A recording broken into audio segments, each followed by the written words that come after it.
फक्त 10 मिनिटात हॉटेलसारखा कुरकुरीत बांगडा फ्राय घरीच कसा बनवायचा चला बघूया। सगळ्यात आधी बांगडे स्वच्छ धुवून त्याला आलं लसूणची पेस्ट लावून घ्यायची आहे व नंतर 2 चमचे लाल तिखट मसाला, 1 चमचा हळद पावडर, चवीनुसार मीठ व 1 चमचा मच्छी फ्राय मसाला घ्यायचा।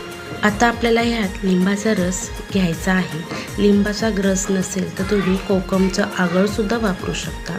आता आपल्याला हे व्यवस्थित मसाला चारी साईडनी कोट करून घ्यायचा आहे। व्यवस्थित फिशला मॅरिनेट करून 10 ते 15 मिनटं साईडला ठेवून द्यायचं आहे। मासे जास्त कुरकुरीत होण्यासाठी ते रवा आणि तांदळाच्या पिठाच्या मिश्रणात घोळवून घ्या।